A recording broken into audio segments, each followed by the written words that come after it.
காதலுக்கு நம்ம எதிரானவெல்லாம் இல்லைம்மா. நீ பாம்பு லவ் பண்ணுது, பூச்சி லவ் பண்ணுது, புழு லவ் பண்ணுது, உலகம் யூனிவர்சலே லவ் தானம்மா. உண்மை காதல் காதல் ரொம்ப இங்கே தவறா எல்லாரையும் டீச் பண்ணப்பட்டுருச்சுமா. ஒன்றும் புனிதமாக டீச் பண்ணிட்டாங்க, இன்னொன்று அதை கொச்சையாக டீச் பண்ணிட்டாங்க. அதான் வேண்டியதில் 10 வாட்ஸ்அப் ஸ்டேட்டஸ் வச்சுன்னா போதும், லவ் உண்டாயிடும். பெரிய கவிதையெல்லாம் இன்னும் கொஞ்ச நாள் செத்து போகுது. இந்த ஜெனரேஷன்ல உண்மையான லவ் இருக்குதா? இப்ப அந்த ஜெனரேஷன்ல இல்லம்மா. பட்டு பட்டு பட்டு பட்டு எடுத்துக்கிறது இதெல்லாம் நம்ம உடம்ப செதுச்சிக்கிறது எப்படி லவ்வா இருக்க முடியும்? அப்புறம் அஜித்குமார் சார் அப்படி ஒரு மாதிரி லவ் வான்மதி இந்த மாதிரி உன்னை பார்த்த பின்பு நான் அப்படி போட்டு அதுதான் காதல்னு நம்ம வச்சுட்டாங்க. பொண்ணை கடத்தி கொண்டு வச்சு சியா விற்கிற மாதிரி லவ் பண்ணுறியா கள்ளதுக்கு போகிறவர் தரலன்னு கேட்டால் அந்த பொண்ணு என்ன சொல்லுவோம்? ஐயோ பொண்ணு, ஐயோ கள்ளதில் போட்டுறதப்ப நான் லவ் பண்ணுறேன்றோம். கேட்கணும் சேரன் வச்சாரு பாரு, பழைய காதலை தேடி போகிறது. விளக்கு முதல்ல அடிக்க மாட்டான் புருஷன் அப்படின்னா எனக்கு என்னமோ அது புரியவும் இல்லை, கனெக்ட் ஆகலை. ரொம்ப நீ நல்லா அமெரிக்கா போகிறேங்கிற, இவன் பார்த்தா தாடி வச்சுக்கிட்டு போட்டா அப்படி சுற்றின்னு இருக்கான். ஒன்றுமே லைஃப் நல்லா இல்லை. வந்துச்சு சார் இப்போ. இது அப்பா சமுதாய கருத்து லவ் ஃபேக்கா இருக்குன்னு சொன்னா ரொம்ப என்னை பூமர்னு அடிப்பீங்க. ஆனா அதான் உண்மையும் கூட.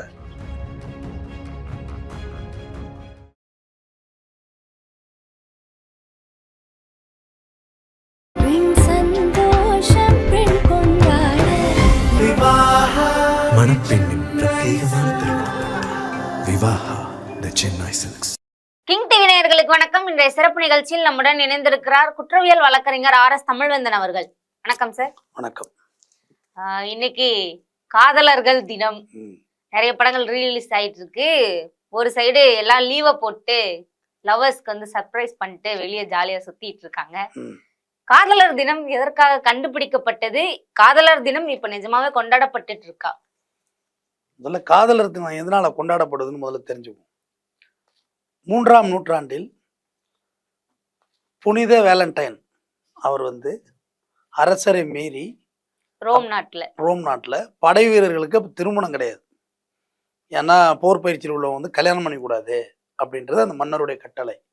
அப்ப மன்னருக்கு தெரியாம இந்த படை வீரர்களுக்கு ரகசிய திருமணம் செய்து வைத்தார் புனித வேலண்டைன். அதுக்காக அவர் சிறையிலும் அடைக்கப்பட்டு இந்த பிப்ரவரி 14 இந்த 14ஆம் தேதி அவருக்கு மரண தண்டனை நிறைவேற்றப்பட்ட நாள் இன்று. இது ஒரு துக்க நாள், பெரிய துக்க நாள். உண்மைதான், பாயிண்ட்டுக்கு வந்துட்டீங்க. ஒருத்தருடைய மரணத்தை இந்த பக்கியெல்லாம் பார்க்கலையும் தேட்டர்லையும் பீச்சிலையும் லவ் பண்ணலான்னு யார் சொல்லுவதுன்னு தெரியல. முதல்ல இதை தெரிஞ்சுக்கிட்டாவது போய் லவ் பண்ணுங்க. மரண தண்டனை அப்பயே சொல்லியிருக்கான், லவ் பண்ணணும் மரண தண்டனை கொடுப்போம் அப்படின்னு சொல்லி. ஓகே, காதலுக்கு நம்ம எதிரானவெல்லாம் இல்லைம்மா. நீ பாம்பு லவ் பண்ணுது, பூச்சி லவ் பண்ணுது, புழு லவ் பண்ணுது, உலகம் யூனிவர்சலே லவ் தானம்மா. அது இல்லாமல் ஏது மலர்கள் லவ் பண்ணி மகரந்த சேர்க்கை நடந்தால் தானே மரம் செடி கொடியெல்லாம் வருகும். காய்கனி இல்லாட்டி வராது இல்லை, இனப்பெருக்க ஆகாது இல்லைம்மா. ஆனால் அதுக்கு போய் ஒரு டே வச்சு கொண்டாடுவோங்கிறது தான் கொஞ்சம் காமெடியாக இருக்குது. திருமண நாள் கொண்டாடுற என்னப்பா, திருமண நாள் கேசட்டை போட்டு ரொம்ப நேரம் பார்த்துட்டு இருக்க? இல்லைப்பா, அப்பா கடைசியாக சிரிச்ச நாள் அன்னைக்கு தான்ப்பா அப்படின்றது தான் திருமண நாள் கேசட். திருமண நாள் கேசட்டை பார்க்கக்குள்ள ஆக்சுவலாக ஒரு இனம் புரியாத ஒரு ஃபீல் உண்டாகும். காமெடிக்கு சொன்னேன், நல்லா இருக்கும். அது நல்லா ஒரு நினைவுகளை கடத்திட்டு போகும். வீட்டில் சோறு போடுவாங்கன்னு அப்படி இல்லை, ஹோட்டலில் சோறு இருக்கு. இல்லாட்டி என்ன காசு கொடுத்தா ஜெப்டோவில் சோறு வரும், வந்தது ஸ்விக்கி சுமோட்டோவில் சோறு வரும். அதெல்லாம் ஒன்றும் இல்லை. அப்படியெல்லாம் ஒன்று 5 அரசால முடியுமா, கெஞ்சி பெண்டால முடியுமா? அப்படிலாம் ஒன்றும் இல்லை. அது நல்லா இருக்கும். அது ஒரு மாதிரி நல்லா தான் இருக்கும். காதலை தாண்டி அரேஞ்ச் மேரேஜே சொல்கிறேன், நல்லா தான் இருக்கும். அதெல்லாம் ஒன்றும் தப்பு இல்லை. பட் அதுக்கு ஒரு டே கொண்டாடுறது, ஆக்சுவலாக நீங்கள் பர்த்டேலாம் எப்போ கொண்டாட நீங்கள்லாம் கொண்டாடிருப்பீங்க. நாங்கள் ஜென்சி கிட்ஸா? நான் பர்த்டே வந்து 2015 தப்பு. ஒரு 5-6 வருஷமானு வச்சுக்கலாம், அவ்வளோதான். உண்மையும் கூட உண்மைதான் அது. அதுவும் இப்போ ஒரு 2-3 வருஷமா ரொம்ப ஸ்ட்ராங்காக ஒரு அண்ணா கொண்டாடுறாங்க. ஒரு அண்ணாவோட சேர்ந்து கொண்டாடுவோம், அதான் உண்மை. இது வேலண்டைன் டேங்கிறது, வேலண்டைன் அவர் செத்து போயிட்டாரு. அவரை பற்றி நம்ம வந்து இப்போ கண்ணீர் மல்க அவரை பற்றி நினைக்கணும். பாவி, கல்யாணம் முடிச்சதுக்கு அப்பயே கொலை பண்ணியிருக்கானையாவே. இப்போ உள்ள ஆணவ குலம் மாரி அப்போ அந்த மண்ணை இறங்கிட்டு இருக்கான். அது எப்படி சார் காதலர் தினமா மாறுச்சு? 18ஆம் நூற்றாண்டுல இங்கிலாந்துல ஜெஃப்ரி சாசர் அப்படிங்கிறவர் இதை வந்து காதலர் தினமா நீ கொண்டாடலாம் அப்படின்னு அவர் டிக்ளேர் பண்றாரு. அதுக்கு பிறகுதான் கொண்டாடப்படுது. பட் இந்தியாவுக்குள்ள எப்போ இறக்குமதி ஆனதுலாம் தெரியல. நமக்கு எங்கம்மா பிறந்த தினமே தெரிய மாட்டேது. பள்ளிக்கூடத்துல ஒன்றா இருக்கு, நிஜத்துல ஒன்றா இருக்குமா பிறந்த நாளே. பள்ளிக்கூடத்துக்கும் நிஜத்துக்கும் ஒன்றும் இல்லையே. 31/7 இருக்கு எனக்கு ரெக்கார்டு. ஆனால் 1ஆம் தேதி நான் பிறந்தேங்குது எங்கள் அம்மா. எது உண்மை நான் சொல்றது? 1ஆம் தேதி தான் என் பிறந்தநாள். ஜூன் 1 தான் என் பிறந்தநாள். ஆனால் பள்ளிக்கூடத்து ரெக்கார்டில் அது ஏதோ அந்த முன்ன பின்ன வர்றதுக்காக சேர்ப்பாங்களா? அது தெரியல எனக்கு. அந்த வயது பூர்த்தி ஆனாதான் உங்களை அது ஏதோ அட்ஜஸ்ட் பண்ணி சேர்த்துருப்பாங்க. அப்படின்னு பார்த்தாலும் கன்ஃபியூஸாக தான் இருக்குது. 7வது மாதம் இங்கே இருக்குது, 1வது மாதம் 1ஆம் தேதி ஜூன் இங்கே இருக்குது. சரி ரைட் ஓகே அப்படி இருந்துட்டு போட்டோம், ஃபேன்சியாக இருந்துட்டு போட்டோம். இந்தியாவுக்குள்ளே எப்போ வந்ததுன்னே தெரியல. எனக்கு தெரிஞ்சு இந்தியாவில் வறுமை ஒழிப்பு நாள் தான் ஒன்று கொண்டாடணும். வறுமை ஒழிப்பு தினம் தானே வேணும். இங்கே 40 கோடி பேர் சாப்பிடாம தூங்குறான், 3 வேளை சாப்பிடல, சாப்பாடு இல்லை, பட்னி. ஒரு நாள் கொண்டாடினா பரவாயில்லையே சார். சாக்லேட் டேன்றா, ரோஸ் டேன்றா, டெடி டேன்றாங்க, அதுவும் ஹக் டே, கிஸ் டே. அந்த இந்த பரிதாபங்களில் கோபி சுதாகர்னு ஒருத்தவங்க இருக்காங்க. ரியலி இந்த ஒரு பெஸ்ட் என்டர்டெய்னியாக நான் பார்க்குறேன் அவங்கள. அண்ணாச்சி கடையில் போய் சில்க்கு தான் வேணும்னு சாக்லேட்டு கேட்டிருக்கேன். சில்க் இல்லைன்னா எது கடை வச்சிருக்குன்னு கேட்டிருக்கேன். ஏண்டா டேய் அப்படின்னு பாருல, நீங்கள் எங்கேப்பா ஃப்ரெஷ்ஷாக கிளம்பிட்டா? பள்ளிக்கூடத்துக்கு போகிறப்பா, கிளாஸுக்கு போகிற பொட்டெல்லாம் வச்சுட்டு போவார். அப்படியா, இன்னைக்கு நீ பள்ளிக்கூடத்துக்கு போக வேண்டாம், மாரியம்மன் கோயில் அடிச்சு கூட ஒரு மொட்டை போட்டு விட்றேன். அப்படியாப்பா, சரி ஓகேப்பா, நான் வீட்டிலே இருக்கப்பா. ஏண்டா டேய் இப்படி சொன்னாக்க நான் உன்னை நம்பிட்டேன்னு நினைக்கிறான். என்னது இது இவ்வளோ சீக்கிரம் கிளம்பி போகிறான் ஸ்கூலுக்கு, February 14th அப்படின்னு சொல்லி அது நல்லா ஒரு ஃபாதர் அண்ட் சன் ரிலேஷன்ஷிப் எடுத்திருந்தாங்க. உண்மை காதல் ரொம்ப இங்கே தவறாக எல்லார்ட்டையும் டீச் பண்ணப்பட்டுருச்சுமா. ஒன்றும் புனிதமாக டீச் பண்ணிட்டாங்க, இன்னொன்று அதை கொச்சையாக டீச் பண்ணிட்டாங்க. புனிதம்னா லவ் ஃபெயிலியர் ஆகிட்டா போய் குணா குகையில் குதிக்கிறது, அதெல்லாம் என்ன பழக்கம்? குணா குகை வரைக்கும் போக தெரியுது, அங்கே ஒரு எஸ்டேட்டில் வேலை செஞ்சுக்கிட்டு வாழ தெரியாதா? கொடைக்கானல் போயிட்டான் தற்கொலை பண்ணிக்கிறதுக்கு. அங்கே எவ்வளோ எஸ்டேட்ஸ் இருக்குது, ஹோட்டல்ஸ் இருக்குது, வேலை பார்த்துக்கிட்டு வாழுங்க, ஒரு வாடகை வீடு எடுத்து வாழ வேண்டியது தானே. மனிதர் உணர்ந்து கொள்ள இது மனிதர் காதல் அல்ல. அத்தாடியாத்தா, மனிதனாலே புரிஞ்சுக்கணும்னா அப்புறம் அது என்ன காதல்? அது யார் புரிஞ்சுக்குவா? அதெல்லாம் தப்பான லாஜிக். அதில் கமலஹாசன் ஐயா பாவம், அந்த கேரக்டர் வந்து மனநலம் பிறண்ட மாதிரி உள்ள கேரக்டர் மாதிரி. அதெல்லாம் போட்டுக்கிட்டு மானே தேனே கண்மணி அன்போடு காதலன்னு படம் நல்லா இருந்தா பாட்டு நல்லா இருந்தா ரைச்சமா வீட்டை பக்கம் வந்த மாதிரி. லவர்ஸை கரெக்ட் பண்றதுக்கு அதுதானே சார் வேத வாக்கு. அதெல்லாம் வேண்டியதில்லை, 10 வாட்ஸ்அப் ஸ்டேட்டஸ் வச்சுன்னா போதும், லவ் உண்டாயிடும். பெரிய கவிதையெல்லாம் இன்னும் கொஞ்ச நாள் செத்துப்போ போகுது. எல்லாரும் கவிஞர் ஆகிட்டாங்க, எல்லாரும் போயட் ஆகிட்டாங்க, எல்லாரும் எழுத்தாளர் ஆகிட்டாங்க. அரிஸ்டாட்டில், பிளாட்டோ, சாக்ரட்டிஸ், லூர்தர் இவங்கெல்லாம் தூக்கி அடிச்சாச்சுருவாங்க உங்களுக்கு. எல்லாரும் எல்லாம் கட்டு காப்பி தூக்கி ஒருத்தர் கீழே போட்டிருக்கா, இதை காப்பி அண்ட் பேஸ்ட் பண்ணி பெருமை கொள்ள வேண்டாம். எழுத்து தானேப்பா எல்லாம், இந்த கட்டன் காப்பி அண்ட் பேஸ்ட் தானேம்மா எல்லாருமே.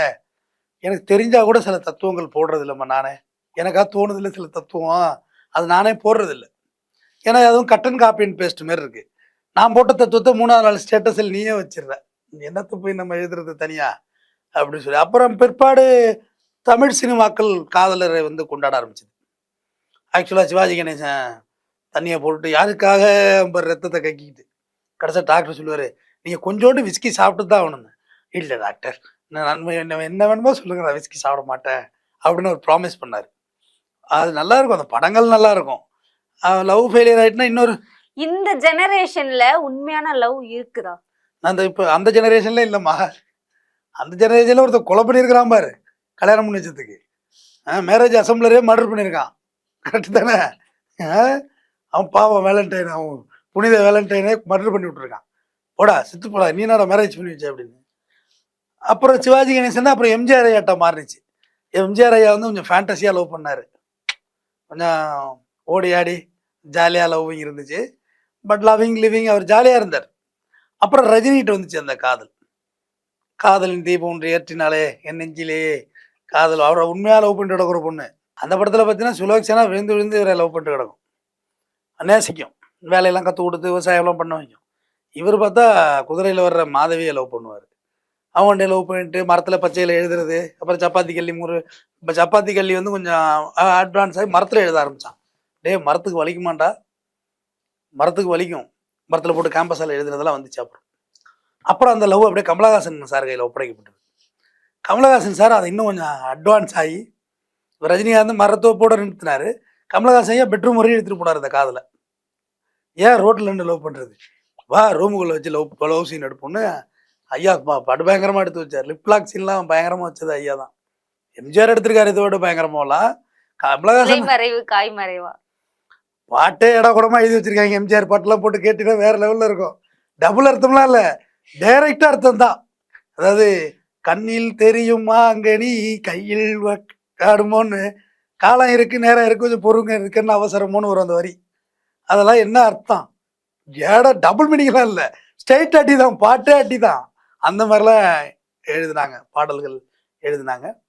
அப்புறம் கமலஹாசன் ஐயா அதை வந்து ரொம்ப ஃபேண்டசியாக ரொமான்டிசிஸ் ஆக்கி லவ் பண்ணார். அப்புறம் அதுக்கு அடுத்தது அஜித் விஜய்கிட்ட வந்துச்சு இந்த காதல். அவரது தத்தளிக்கும் மனமே பாட்டுப்படி விஜய் ஆட ஆரம்பித்தார். காதலுக்கு மரியாதை, பிரியமுடன், இப்படி ஒரே லவ்வாக இருக்கும். காதலுக்காக நண்பனையெல்லாம் கொலை பண்ணுவார். பிரியமுடனில் சைக்கோ லவ்வாக இருந்துச்சு. சைக்கோ லவ் எல்லாரும் கமலஹாசனுக்கு இருக்குது, குணா இருக்குது, கமலஹாசன் சாருக்கு சைக்கோ லவ், சோப்ரோஜாக்கள் இருக்குது சைக்கோ லவ். தனுஷு கொண்டு வச்சாங்க காதல் குண்டுன்னு. அவரு போட்ட செல்வராகம் போட்டு தனுஷு அந்த சோனியா அகர்வாலை விட்டு பிறண்டு உருளுக்குன்னு சொல்லி, அப்புறம் செல்வராகவன் 7G ரெயின்போ கால்னு படம் எடுத்து எப்பா காதலை 2 எக்ஸ்டெண்ட் காமிச்சாங்கம்மா. ஒன்று நிர்வாணமாக அலைஞ்சுது, இன்னொன்று சுடுகாட்டை விட கொளுத்துறதா வச்சு படத்தை எடுத்து விட்டாங்க. குழம்பிட்டான் எல்லாம். லவ் பண்ணால் நம்ம என்ன செய்யணும், சிகரெட்டால் கையில் சுட்டுக்கணும், பட்டு பட்டு பட்டு பட்டு பிளேடால் கூட்டுட்டு இது மாதிரிலாம் இழுக்கப்படாது, பட்டு பட்டு பட்டு பட்டு இழுத்துக்கிறது, இதெல்லாம் நம்ம உடம்ப செதைச்சிக்கிறது எப்படி லவ்வாக இருக்க முடியும்? கட்டாய காதல், கட்டாய காதல், மறுப்புறுத்துறது, கழுத்தா இருக்கிறது, லெட்டரில் எச்சி தொட்டு இது என்னது ரத்த தொட்டு எழுதுறது. உனக்காக நான் ரத்த சிந்துறேன். நான் இந்த லவ் லெட்டர்லாம் படிச்சிருக்கேம்மா. மரணத்தின் மடியில் அப்படின்னு ஒருத்தன் நான் கவிதை, மரணத்தின் மடியில்னு சொல்லி. அந்த பிள்ளை நல்லா அழகா இருந்தது, இவன் சுமாராக தான் இருந்தான். எப்படா அந்த மேட்சிங் எல்லாம் நடக்குது, நம்மள தான் சுத்திக்கிட்டு வர்றோம். இந்த சித்தா அப்படின்னு பேர்ல சுப்பிரமணியபுரத்துல எப்ப பார்த்தாலும் மூஞ்ச உருடா வச்சிருந்தா எவடா உனக்கு மாட்டுவா, சீச்ச மூவா வேண்டாம் அப்படின்னு பேர்ல அந்த படத்துல சுப்பிரமணியபுரத்துல. அப்புறம் கமலஹாசன் சாருக்கிட்ட இருந்து அப்புறம் விஜய் சாருக்கு மாறினுச்சு. விஜய காதலுக்கு மரியாதை, நினைத்தேன் வந்தாய், கனவு காணுவார், அதில் தொடங்கிட்டு ஒரு பெரிய மச்சம் இருக்கிற அப்பாவுக்கு. எப்படிமா அதை கண்டுபிடிக்க முடியும், பொண்ணு பார்க்க முடியுமா, ஆமா தொடைய காமிமா இப்போ ஒரு மச்சம் இருக்கான்னு பார்த்தா கடுப்பாயிட மாட்டாங்க. மோன் தெரியவே தெரியாது இருக்கு, கயத்துல ஆடும் வண்ண நிலவேன்னு தேவையான உண்மையாக லவ் பண்ணும் விஜய். பரிதாபமாக இருக்கும் தேவையான கேரக்டர், ரொம்ப எனக்கு பிடிக்கும் அந்த படம்லாம். படம் வளைச்சு பார்த்தது. அப்புறம் அதை முடிஞ்சுது. அப்புறம் அஜித்துக்கிட்ட வந்துச்சு காதல் கோட்டை, பார்க்காமே பாட்டு காழம். நல்ல வேலை தேவையானி கொஞ்சம் கோணிக்கிட்டு இருந்தால் இவர் என்ன பண்ணியிருப்பாருன்னு தெரியல. என்ன தேவையானி நல்லா வெள்ளை வெளியேன்னு இருந்தாங்க அந்த படத்தில். அஜித் எப்பயுமே வெள்ளை தான், அப்படியே லெட்டராக எழுதுவாங்க. ஏமாப்பா நீ தான் அப்ளிகேஷன்லாம் போடுற, ஒரு பாஸ்போர்ட் சைஸ் போட்டோ அனுப்ப வேண்டியதுனா அந்த அட்ரஸுக்கு அனுப்புனா பார்த்துக்க போகிறாங்க, போட்டோ அனுப்புங்கன்னு. கல்யாணம் ஆனாலே ஓரத்தில் போட்டோ விட்டுறாங்கல்லம்மா. பாக்குறது இல்லையா சார், மேட்ரிமோனில எப்பயோ 10 வருஷத்துக்கு முன்னாடி போட்டோ எடுத்து வச்சுட்டு மணமக்கள் பூரா ஃபேக் ஐடி வச்சிருக்காங்கம்மா, பூரா ஃபைலுக்காம பொம்பளை பேர் வச்சிருக்காங்க. ப்ரொஃபைல் பிளாக் எடுக்குது, உள்ள போய் ஓப்பன் பண்ணி நீ யாரும் அட்ரஸ் தெரிஞ்சுக்கூட ப்ரொஃபைல் பிளாக்டு, கமெண்ட் அடிக்கிறோம் ப்ரொஃபைல் பார்த்தா பிளாக்டு. ப்ளாக் பண்ணி வச்சு எதுக்குமா கமெண்ட் அடிக்கணும்? அப்புறம் அஜித்குமார் சார் அப்படி ஒரு மாதிரி லவ் வான்மதி இந்த மாதிரி உன்னை பார்த்த பின்பு நான் அப்படி போட்டு அதுதான் காதல்னு நம்ம வச்சுட்டாங்க. ஆக்சுவலாக இது வரல காதல், இது வரல காதலையும் முடிச்சிடுறேன், எது காதல்ங்கிறது முடிச்சு கொடுத்துட்றேன். ஒரு பட்டிமன்ற மாதிரி என்ன பேச வச்சுட்டேன்.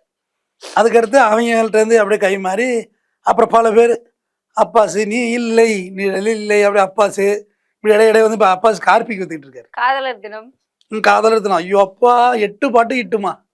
அதுல இருந்து பாட்டு அத்தனை AR ரஹ்மான் காம்பினேஷன்ல போட்டு அடிச்சு தூக்குனாங்க. கடைசி வரையும் சொல்லப்பட்டார். பார்த்தா அந்த கல்லூரியோட MD-யோட பொண்ணை லவ் பண்ணிட்டு இருப்பாரு. நாசர் தான் MD. என்னப்பா காதலர் தினத்துல எல்லாருமே ஹாப்பியா இருக்காங்க, நீ போய் பார்த்தா உன் பொண்ணை தான்டா லவ் பண்ணிட்டு இருக்கேன் அப்படின்னா என்ன ஆகும்? டேய் ஏன் முன்னே ரூட் விட்டுட்டு பஸ்ஸா இல்லை ரயில்வே ஸ்டேஷன்ல உட்காந்துருக்கேன்னு கேட்பாங்களே. பாவம் அவரும் செத்தும் போயிட்டாரு, குணால்னு செத்து போயிட்டார். அவர் மோனல்னு ஒருத்தவங்க இருந்தாங்க, சிம்ரன் தங்கச்சி, அவங்க செத்து போயிட்டாங்க. அப்புறம் இந்த காதல் உரல் அறப்பட்ட பள்ளி மாரி கொஞ்ச நாள் அங்கே கடந்து விட்டு அப்புறம் இப்போ எல்லா பேர்கள்ட்டையும் வந்துருச்சு. எல்லா நடிகரும் லவ் பண்ணுறாங்க, படம் எடுக்கிறாங்க. பொண்ணை கடத்தி கொண்டு வச்சு சியா விற்கிற மாதிரி லவ் பண்ணுறியா கள்ளதுக்கு போடுவார் தரலன்னு கேட்டால் அந்த பொண்ணு என்ன சொல்லுவோம், ஐரோட்டு பொண்ணு ஐயோ கல்லகல்ல போட்டுறதப்ப நான் லவ் பண்ணுறேன்றோம். காலில் விழுந்து அழுவோம், விட்டுறான்னு எழுதிச்சான்னு தெரியல. பாலாவை தான் கேட்கணும். பாலான்னு எப்பயுமே ஒரு விசித்திரமான ஆள். விட்டுறான்னு எழுதிச்சா இல்லை படவாவி மிரட்டி இடம் எழுதிச்சா சம்மதமும் சின்ன பிள்ளைல கேட்குற மாதிரி. அப்புறம் அதுக்கிட்ட மாட்டி அவர் பொண்ணை பைத்தியக்கார ஆஸ்பத்திரியில் வச்சு இந்த பொண்ணை தற்கொலை பண்ண வச்சு ஒரு படத்தை எடுத்தாங்க பாரு. அப்பா அப்புறம் பார்த்தீங்கன்னா இங்கே மட்டும் சாவலை, காதல்னு ஒரு படம் எடுத்தது, பரத்னு ஒருத்தர்கிட்ட அவன் பாட்டு மெக்கானிக்ஸாக போச்சுட்டு முருகன் பாட்டுக்கு அங்கே கடந்தான் ஆளுக்கு ஆயிலுமா சீர் பண்ணிட்டு வண்டியை. இந்த பிள்ளை சும்மா போய் புது பைக் எடுத்துகிட்டு போய் ஷார்ட் ஆகலாம் அது இதுன்னு சொல்லி சந்தியா இப்போ மூக்கெல்லாம் ஆப்ரேட் பண்ணி வச்சிருக்கு. ஏற்கனவே எல்லாம் நல்ல மூக்காக இருந்துச்சு, இப்போ டொக்கு மூக்கை மாற்றி அது உடனே அவரை எடுத்து போய் கடைஜா அவங்க எல்லாம் வந்து அடிச்சு மெட்ராஜ் அடிச்சுட்டு வந்து பெரிய பாடாப்பாடி கடைஜா பைத்தியம் பிடிச்சி முருகன் சுத்துறாப்புல ரோட்டில் கிடந்து. இப்படியா அந்த காதல் வந்து கடந்து கடந்து கடந்து கடந்து ஒருத்தவங்களும் அவங்கவுங்க டேஸ்ட்டு. இயக்குனர் சேரன் வச்சா இருப்பார், பழைய காதலை தேடி போகிறது. விளக்கமத்தில் அடிக்க மாட்டான் புருஷன். எங்கடா வந்த படம் ரசிகல் கூட படித்தவனா படிப்போட முடிஞ்சு போச்சு. இங்கே எங்கே வந்த வீட்டு அதை தேடி போனார். ஆட்டோகிராஃப் அது போணுச்சு. அப்புறம் தவமாய் தவமரத்தில் அழைச்சிட்டு ஓடுற சீனே வச்சார். இவங்க அப்பா பாவர் ஆச்சிக்கிறேன் போஸ்டர்லாம் விட்டு படிக்க வச்சிருப்பாரு, அவர் அழைச்சிட்டே ஓடிட்டார். அப்புறம் அப்படியே வந்துச்சு. அப்புறம் 96ன்னு படம் வந்துச்சு. ஆக்சுவலாக 96 எல்லாருமே பாராட்டுறாங்க, ரொம்ப எனக்கு மனதுக்கு பிடிச்சவங்க நிறைய ஃப்ரெண்ட்ஸு வந்து நல்லா இருக்கடாது அப்படின்னா. எனக்கு என்னமோ அது புரியவும் இல்லை, கனெக்ட் ஆகலை. ரொம்ப நீ நல்லா அமெரிக்கா போகிறேங்கிற, இவன் பார்த்தா தாடி வச்சுக்கிட்டு போட்டா அப்படி சுற்றின்னு இருக்கான். ஒன்றுமே லைஃப் நல்லா இல்லையா? முதல் காதலை மறக்க முடியல சார். அவர் மறக்க முடியலையா? 90 வயசுல எங்கள் ஊரில் தாத்தா இறந்துட்டார். அவர் 15 வருஷமா படுக்கையில் இருந்து இறந்தார். அவங்க கடைசியாக அது கல்யாண சாவு தானே, ஜாலியாக. நான் வந்து கொஞ்சம் வாட்ச் பண்ணுவேன், எல்லாத்தையுமே நான் வாட்ச் பண்ணுவேம்மா. அழகையும் நான் கவனிப்பேன். அதுலேயும் ஒரு அருமை இருக்கும், அழகு இருக்கும். அதில் எல்லாரும் அவங்கவுங்க வேலையை பார்த்துட்டு இருக்குள்ள, இவங்க மட்டும் உங்களை மறக்க முடியுமா அப்படின்னு அழுதாங்க. அந்த பாட்டு அதை வீட்டில் சொல்லி சொல்லி எங்கள் அம்மாட்ட நான் சொல்லி பேசுவேன். அது வந்து அவங்க வாழ்ந்த வாழ்க்கையை கூட இருக்கலாம் தானே, அதுதான் காதல்னு சொல்ல வர்றேன். அப்புறம் பாலச்சந்திர சார்கிட்டேருந்து அவர் இயக்குனர் சீக்கிரம் தான், லெஜெண்ட், இறந்து போன மனுஷன். நம்ம அதுக்கு அதில் ஒன்றும் இல்லை. அதுலேருந்து பாரதிராஜ சார்ட்ட வாங்க, அவர் கொஞ்சம் அட்வான்ஸாக திங்க் பண்ண ஆரம்பித்தார். வேதம் புதிது இதெல்லாம் வந்து பயங்கர கான்ட்ரவர்சியான சப்ஜெக்டை வந்து அவர் மாற்றினார். காதல் ஓவியம்னு ஒரு படம் இருக்குமா, கண்ணு தெரியாது கண்ணனுக்கு, அதில் வெள்ளிச்சலங்கைகள் கொண்ட கலைமகள்னு ஃபுல்லாக பாட்டு கிட்டு படம் ஓடவே இல்லை. ராஜராஜன்னு சொல்லி தஞ்சாவூர் பெரிய கோயில் நடிக்கிறது கேட்டாங்க, சிவாஜி கணேசன் கொடுக்க மாட்டேன்ட்டாங்க. கடைசியாக இந்த படத்துக்கு கொடுத்தாங்க. தஞ்சாவூர் பெரிய கோயில் எடுத்த ஷாட் நிறையா இருக்குது அதில். அப்புறம் அப்படியே இப்போ வந்து காதல் பரிணாமாகி லிவிங் டுகெதர் டியூடு வந்துச்சே சார். இப்போ இது அப்பா சமுதாய கருத்து அப்படியா இப்படி எல்லாமே கதை ஏங்க என்னங்க அப்படி எடுத்து வச்சிருக்காங்க காதல் சார். அந்த பொண்ணுக்கு தெரியவே இல்லையா இன்னொருத்தரோட இருந்தது. இப்படி ஒரு ஞாபகம் மறதி உள்ள பொண்ணு தான் நானும் தேடுறேன் அந்த உலகத்தில் எங்கேயாவது இருக்கான்னு. இப்போ என்ன செஞ்சிடறாங்க, அதில் காதல் ரைட்டுமா லிவிங் டுகெதர் ரைட்டுமா, அதில் குழந்தை பிறந்தா யாருமா அதை ஏற்றுக்கிறது? யார் சொத்து கொடுப்பீங்க அந்த குழந்தைக்கு? அதை மாதிரி சொல்லுது. காதல் புனிதமானது நீங்கள் சொல்கிறீங்க, குழந்தை பிறந்தா அந்த குழந்தைக்கு சொத்து யார் கொடுக்க சொல்லுங்க? முதல்ல ப்ராப்பர்ட்டி. அது இல்லிஜிஸ்டிமேட்டிவ் சைல்டு. சட்டப்படி இந்து ரிலிஜனோ முஸ்லீம் ரிலிஜனோ கல்யாணம் பண்ணாதான், கிறிஸ்டியன் படியோ நீங்கள் கல்யாணம் பண்ண சர்ச்லேயோ மாஸ்க்லேயோ இல்லை பள்ளிவாசல்லையோ அல்லது ஜமாத்லேயோ அல்லது ரிஜிஸ்டர் ஆஃபீஸ்லையோ அல்லது கோயில்லையோ அல்லது கல்யாண மண்டபத்திலேயோ திருமணம் பண்ணாதான் அது லீகலைஸ் மேரேஜ். அது இல்லைன்னா அது கிடையாது. உங்கள் கல்யாணம் என்பது கல்யாணம் என்னமோ திருமண மண்டபத்துல தான் சார் நடந்துச்சு. வாரே வா. அப்ப காதலிக்க ஒரு நேரமும் கல்யாணத்துக்கு ஒரு நேரமும் திட்டமிட்டு விட்டீர்கள். இதை அப்போ அதை நோக்கி தான் பயணிக்கிறீங்க விரைவா. எல்லாரும் பூரா விலை கூட உள்ள பைக்கு பூரா வித்துப்பிட்டு பொண்ணு உட்காந்துருக்கு 2வது மாடியில். 2வது மாடியில் வடாங்கன்னா காய போட்டிருந்தா எடுத்து கல்லில் கடிச்சிட்டு போகலாம். இவ்வளோ பெரிய சீட்டாக இருக்குது. இவன் பையன் ஓட்டுறான், பெட்ரோல் 15 விடுங்க லிட்டருக்கு. யார் விட்டு காசு போட்டு போகிறாங்க செல்லுன்னு. மெரினா பீச் நீ போனால் நம்பி ஒழிஞ்சிடும். அங்கே போனால் இப்போ குற்ற நெரிசலாக இருக்கும், ஸ்டாம்பேடாக ஆகிடும், போயிடாதீங்க. வெயில் வேற அடிக்குது. மெரினா பீச் கொடை ஷால் தான், கொடை நவீன ஷால் கொடை போட்டு இப்படியே உட்காந்து டிஸ்கஸ் பண்ணுறாங்க வெயிலில் உட்காந்து லைஃப்பை பற்றி. இந்த சூரிய வெளிச்சத்தில் பப்பரப்பான்னு இழிக்குது லைஃபுங்கிறது தெரியல. உண்மையிலே தான்மா நான் இப்படி பார்க்கறதுமா, நான் ஒன்றும் கூச்சப்படுறது இல்லை. ஒரு பொது இடத்துல 4 பேர் வந்து போகிறான், இது என்னது? நான் உங்களோட உணர்வுகளே தப்புன்னு சொல்லலாம். இடம் பொருள் ஏவல்னு ஒன்று இருக்குல்ல. ஸ்விம்மிங் பூலில் ஜட்டி பனியனோட நான் குதிக்கலாம், நடு ரோட்டில் மவுண்ட் ரோட்டில் ஜட்டி பனியோட போவியா? நான் ஆம்பளே போக முடியுமா? அப்போ மெரினா பீச் 4 பேர் வந்து போகிற இடத்துல ஆசியாவிலே பெரிய கடற்கரை. அந்த பெரிய கடற்கரையில் ஒரே சொல்கிறதுக்கு இல்லை, சொன்னால் அது வேற என்ன பூமரங்கள்னு சொல்லுவீங்க. பரவாயில்ல, பூமரங்காக இருந்துட்டு போட்டோம். பார்க்கு தியேட்டர் இன்னைக்கு தான் சார் கலெக்ஷனு. இன்னைக்கு உயிருள்ள ஒரு விஷயம்னு சொல்லி டி ராஜேந்தர் கொஞ்ச நாள் படாத பாடுபட்டுச்சு. ஒருதலை ராகம்லாம் எடுத்தார் படம். ஃபர்ஸ்ட் படம் எங்கள் ஊருக்காரர் தான், நல்ல படமாலாம். அது மாதிரி அவர் ஃபீலிங்ஸாகவே அதை சொல்லுவார். இன்றைக்கி இளமையாக இருக்காருமா அவர். டி ராஜேந்திர படம் இன்றைக்கி ரிலீஸ் ஆகுது, உயிருள்ள ஒரு உஷா. அவர் ஒய்ஃபு பேர் அந்த படத்து பேர். அது ஒருதலை ராகம்லாம் வேறு லெவலில் அந்த படம்லாம் பர்ஃபார்மன்ஸ் பண்ணுச்சு. பட் காதலுக்கு இங்கே சரியான டெஃபினேஷன் குழப்பம் தான் இருக்குது. இப்போ நான் பேசுனதே பயங்கர குழப்பம் தான். இவன் இந்த ஆள் லவ் பண்ண சொல்கிறானா வேண்டாம்ங்கிறானா என்னதான் சொல்கிறான்? பண்ணலாமா வேணாமா? இருக்கா இல்லையா? பதிலடியில் பாம்பு இருக்குங்கிறான், படம் எடுக்குதுங்கிறான், ஒரே ஒரு ஆள் மட்டும் பெயிண்ட் அடிச்சுட்டு இருக்காங்கிற கதையா? இப்ப நான் கேக்குறதுல உண்மையான காதல் இருக்கா? அதுதான். That's good. உண்மையானங்கிறது எதுவுமே இல்லையே. வாங்கின கைமாத்தே கொடுக்க மாட்டான், அப்புறம் லவ் உண்மையா இருக்கும். இப்போ வந்து நாணயமே குறைஞ்சி போச்சுமா. பணம் வாங்கக்குள்ளேயே கொடுக்கக்கூடாதுங்கிற மனநிலை வாங்குறாங்க. அப்புறம் இங்கே திருப்பி கொடுக்குறது அதுவே இல்லை. உண்மையான காதல்னா எனக்கு புரியல. எனக்கு இது நல்லாவே கேளுங்களேன் கொஞ்சம். நான் வேணா பேசி தரேன். எப்படி சொல்றீங்க உண்மையான காதல் என்னன்னு சொல்றீங்க? அதாவது நிஜமாலுமே லவ் பண்ணி கல்யாணம் பண்ணணும், அந்த ரிலேஷன்ஷிப் அடுத்த நிலைக்கு எடுத்துட்டு போகணும்னு நினைக்கிறாங்களா, இல்ல லவ்வே ஃபேக்கா இருக்கா? லவ் ஃபேக்கா இருக்குன்னு சொன்னா ரொம்ப என்னை பூமர்னு அடிப்பீங்க. ஆனா அதான் உண்மையும் கூட. நம்பி வழியுதே குடும்ப நல நீதிமன்றங்கள்லாம். மேக்சிமம் அரேஞ்ச் மேரேஜில் கம்மி டைவோர்ஸ் பர்சன்டேஜ் கம்மின்னு சொல்கிறேன். லவ் மேரேஜில் பர்சன்டேஜ் கூட. ஏன்னா உங்கள்கிட்ட இருந்ததே அந்த காதல்ங்கிற ரொமான்டிசிஸ் மட்டும்தான். அது ப்ரோக் ஆகிடுச்சினாலே முடிஞ்சு போச்சு. லவ்லாம் கிடையாது. முதல்லம்மா கல்யாணம் ஆகுதும்மா, ஒரு 6 மாதத்துக்கு எந்த வறுமையும் தெரியாதும்மா. நகை இருக்கும், கொண்டு போய் அடை வச்சுட்டு சாப்பிட்டுக்கிட்டு பெட்ரோல் போடலாம், புது பைக்கு, புது பொண்ணு மாப்பிள்ள ஜல்லு புல்லுன்னு பொழிச்சு போட்டுக்கிட்டு ஜாலியாக இருக்கும். ரிலேஷன் வீட்டுக்கெல்லாம் போகலாம், கறி சோறாக போடுவாங்க. அப்புறம் அவங்க வீட்டில் புது மாப்பிள்ளை வந்துடும், அப்புறம் நீ பழைய மாப்பிள்ளை ஆகிடுவேன். கொஞ்ச நாள் உள்ள பதவி தானம்மா அது. அது அது பொருளாதாரத்தை நோக்கி இருக்கிற காதல் சக்ஸஸ்ங்கிறது என்னோட கணிப்பு. இப்போ உன்னோட கிரிட்டீரியாவும் என்னோட கிரிட்டீரியாவும் ஒன்றா இருக்குது. ஈவன் தோ நம்ம வந்து ஃபினான்ஷியலாக 2 பேரும் ஓகே. மாதம் வந்து இன்றைக்கி ஒரு மெட்ராஸில் குடும்பம் நடத்துனா குறைந்தபட்சம் ஒரு 2 lakhs வேணுங்கிறது என்னோட கணிப்பு. நீங்கள் என்ன நினைக்கிறீங்கன்னு எனக்கு தெரியல. ஒரு குடும்பம் நடத்தணும்னா 2 லட்சம் ரூபாய் வேணும். இருந்தால் சம்பாதிக்கணும். இருந்தால் ஒரு மிடில் கிளாஸுக்கான குடும்பத்தை நீங்கள் ரன் பண்ணலாம். இல்லைன்னா கஷ்டம்மா. பிரச்சனை வந்து பொருளாதாரம் இல்லைனாலே பிரச்சனை வந்துடும். நட்புக்குள்ளேயே பிரச்சனை வந்துடுதுமா. பொருளாதாரம் தான்மா. உன் ஃப்ரெண்டு பணக்காரனாக இருந்தால் நீ உனக்கு பணக்காரனாக இருந்தால் ஃப்ரெண்டுன்னு சொல்லிக்கிற. உன் ஃப்ரெண்டு அதே ஃப்ரெண்டு ஏழையாக போயிட்டா நீ சொல்கிறியா ஃப்ரெண்டுன்னு? அவர்டா அப்படின்ட்டு போயிட. என்ன காரணம்? ஃபினான்ஸை வச்சுருக்கு. ஸோ லவ்வுங்கிறது அதுதான். இப்போ இன்னைக்கு இவ்வளோ அட்வான்ஸ் வந்துட்டு லிவிங் டுகெதர் வந்துட்டு சொல்கிறேன். இந்த சூழ்நிலை தானே ஆணவ கொலை இங்கே நடக்குது. ஆனர் கில்லிங் நடந்துக்கிட்டு தானே இருக்குது. ஆம்பளை பொம்பளை யாரா வேணும் ஒரே கம்யூனிட்டிக்குள்ளேயே. நல்லா விளக்கமாக தான் சொல்லுவோம். ஒரே கம்யூனிட்டிக்குள்ளேயே மர்டர் நடக்குது. வேற மாற்று ஜாதிங்கிறது ஆனர் கில்லிங், இது ஒரே கம்யூனிட்டி நடக்குது இல்லை. ஸோ அந்த சொசைட்டியில் தான் நம்ம வாழ்கிறோம். அதனால் அந்த காதல்ங்கிறது வந்து யூனிவர்சல். பட் மனிதன் வந்து யூனிவர்சலுக்கு அப்பாற்பட்டு இருக்காங்கிறது என்னோட கருத்து. ஒரு கோழிக்கு இப்போ ஃபினான்ஷியலாவுமே அவர் ஸ்ட்ரென்த்தா இருந்தா கூட அதை ஏத்துக்க மனசு இல்லையா சார்? ஏன்னா அடுத்ததுக்கு எடுத்துட்டு போக மாட்டாங்களே, பெஞ்சிங்றாங்க, லிவிங் ரிலேஷன்ஷிப் பிடிக்கலன்னா கழட்டிட்டு போயிட்டே இருக்கலாம். ஏகப்பட்டது இருக்கு. Boy bestie, before bestie, after bestie, இப்படி ஏகப்பட்ட பெஸ்டிகள் இருக்கு. இல்லை அடுத்த கட்டத்துக்கு எடுத்துட்டு போறது தவறா எடுத்துட்டு போயிட்டாங்கன்னு சொல்றேன். காதலிச்சுறது ரொம்ப ஈஸிமா, ரொம்ப சாதாரண விஷயமா. மனிதனுடைய குறைந்தபட்ச உணர்ச்சின்னு நான் சொல்றேன் காதல்ங்கிறது. எப்படி ஒரு ரோஜா பூ பார்த்தா அழகா இருக்குன்னு சொல்றோமா, நீ வித்துருக்கு ரோஜா போடலாம், ரோஜா பூ அழகா இருக்கா, எவ்வளோ நேரத்துக்கு அது அழகா இருந்துருங்கிற. ஆர்டிஃபிஷியல் பூ நான் உங்க ஆஃபீஸ் தொடர்ந்து பார்க்குறேன், அப்படியே இருக்கு. இந்த சூரியகாந்தி பூ காஞ்சி போவே இல்லை. ஆனால் உயிருள்ள ரோஜா எவ்வளோ நேரம் அழகா இருக்குன்னு கேட்குறேன்.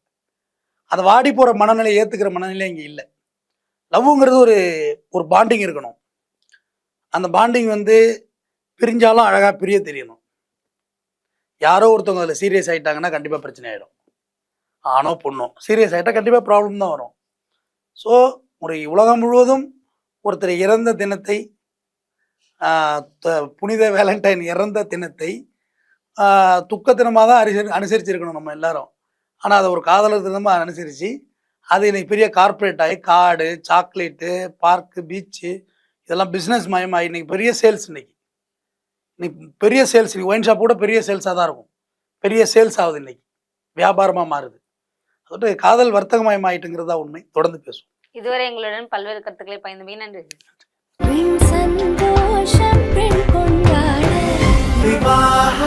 மணப்பெண்ணின் பிரத்யேகமான திருமணம் விவாஹா தி சென்னை சில்க்ஸ்.